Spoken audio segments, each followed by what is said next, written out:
ፕሬዚዳንት ዶናልድ ትራምፕ ከኢራን ጋር የሚተባበር ማንኛውም ሀገር ላይ እስካሁን ታይቶ የማይታወቅ አድቃቂ እርምጃ እንደሚወሰድ መዛታቸው፣ በሀገር ውስጥ በቋንቋ በሰንደቅ ዓላማ በብሔራዊ መዝሙር ላይ የተደረሱ አዳዲስ የምክረ ሀሳብ ስምምነቶች ምንድናቸው? እንዲሁም በሳውዲ አረቢያ በቲክቶክ ላይቭ ጥቃት በፈጸመ አካላት ላይ የተወሰደው የፖሊስ እርምጃ በሰዓቱ የምታደምጡት ርዕሰ ጉዳዮች ናቸው። ሰላም ጤና ይስጥልን የተከበራችሁ የቻናላችን ቤተሰቦች እንዴት ቆያችሁኝ? የረፋድ መረጃዎችን ይዘንላችሁ ቀርበናል። ቪዲዮን ላይክ በማድረግ አብራችሁኝ ቆዩ። ወደ ዝርዝር መረጃዎቹ አልፋለሁ።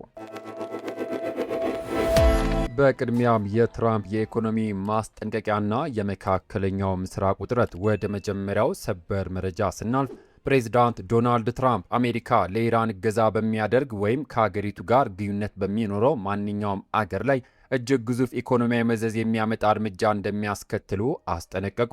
የአሜሪካው ፕሬዚዳንት በትሩዝ ሶሻል ገጻቸው ባሰፈሩት መልእክት የትኛውንም ሀገር በስም ባይጠቅሱም እስካሁን የትኛውም ሀገር ላይ ከተወሰዱ በበለጠ አድቃቂ የሆኑ ኢኮኖሚያዊ እርምጃዎች እንደሚወስዱ ተናግረዋል። ይህ ማስጠንቀቂያ የመጣው ለ60 ቀናት ተደርሶ የነበረው የተኩስ አቁም ከተጠናቀቀ በኋላ የኦፕሬሽን ኢኮኖሚክ ፊውሪ ዘመቻ አካል እንደሆነ ተገልጿል። ትራምፕ አክለውም የነዳጅ ዝውውር፣ የገንዘብ ልውውጥ መስመሮች፣ የምንዛሬ ተቋማትና የመርከብ መዝጋቢዎች እንቅስቃሴ በሙሉ መቆም እንዳለበት አሳስበዋል። ይህ ማስጠንቀቂያ የተሰጠው አሜሪካ ወዳጅ የሆነችው የተባበሩት አረብ ኤሚሬቶች ከኢራን የተሰነዘረባትን የባለስቲክ ሚሳኤል ዛቻ ተከትሎ ከአገሪቱ ጋር ያላትን የፋይናንስና የኢኮኖሚ ግንኙነት በሙሉ እንደምታቋርጥ ባስታወቀች ማግስት ነው። ነገሩን ስናየው ያለበጠው ጭን እያበጠ መጣ እንዲሉ የትራምፕ የኢኮኖሚ ጦርነት ከኢራን አልፎ ከቴህራን ጋር ንግድ የሚያደርጉ የውጭ ሀገራትና ኩባንያዎችን ጭምር ስጋት ውስጥ ጥሏቸዋል። የትራምፕ ይህ ከባድ የኢኮኖሚ ማስጠንቀቂያ የኢራን ወዳጅ ሀገራትን ከቴህራን ያርቃል ብላችሁ ታስባላችሁ? ከዓለም አቀፍ የኢኮኖሚና የፖለቲካ ፍጥጫ ወጥተን ደግሞ በሀገራችን የፖለቲካ ምህዳር ውስጥ ትልቅ ትኩረት ወደ ሳበው የብሔራዊ ምክክር ምክረ ሀሳቦች እንለፍ። መረጃውን አድምጡ።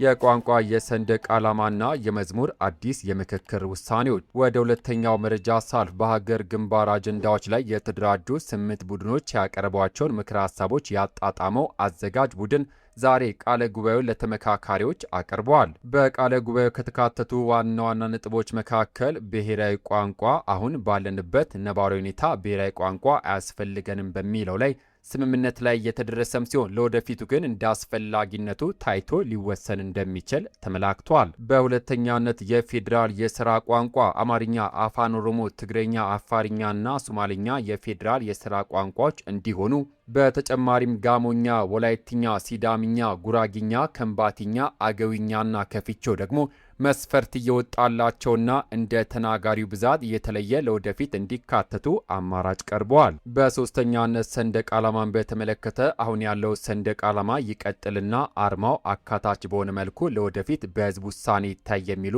ምክረ ሀሳቦች ቀርበዋል። በአራተኛነት ብሔራዊ መዝሙር ሀገራዊ ብሔራዊ መዝሙር እንዳለ ይቀጥል፣ ለክልሎች መዝሙር ደግሞ አካታች እንዲሆኑና መብት የሚነኩ ወይም ግጭት የሚቀሰቅሱ ሀሳቦች ካሉ እንዲታረሙ ተመክረዋል። በቋንቋና በሰንደቅ ዓላማ ዙሪያ ለዘመናት የቆዩ ልዩነቶችን እንዲህ በጋራ መድረክ ለማቅረብ መሞከሩ ለሀገር ሰላም አዎንታዊ እርምጃ ነው። 5 ቋንቋዎች የፌዴራል የስራ ቋንቋ እንዲሆኑ የቀረበው ምክረ ሀሳብ እንዴት አያችሁት? ከሀገር ውስጥ ውይይቶች ሳንወጣ በውጭ ሀገር የሚኖሩ ዜጎቻችን ደህንነት በተመለከተ በሳውዲ አረቢያ የተሰማውን አሳዛኝ ክስተትና የተወሰደውን እርምጃ ወደ እናንተ ላድርስ። በመጨረሻም በሳውዲ አረቢያ በቲክቶክ ስርጭት ላይቭ ላይ የተፈጸመው አሰቃቂ ጥቃትን ጨምሮ ኢትዮጵያውያን እርስ በርሳቸው ጥቃት ሲፈጽሙ የሚያሳይ ቪዲዮዎች በትኩረት እየተከታተለ መሆኑን በሪያድ የሚገኘው የኢትዮጵያ ኤምባሲ አስታውቋል። በጉዳዩ ላይ እጁ አለበት የተባለ አንድ ተጠርጣሪ በሳውዲ ፖሊስ ቁጥጥር ስር የዋለም ሲሆን ድርጊቱን የፈጸሙት በህገወጥ መንገድ ወደ ሀገሪቱ ገብተው በበረሃና ገጠራማ ቦታዎች በመሸሸግ ቡድን ፈጥረው ሲጋጩ የነበሩ መሆናቸው ተገልጿል።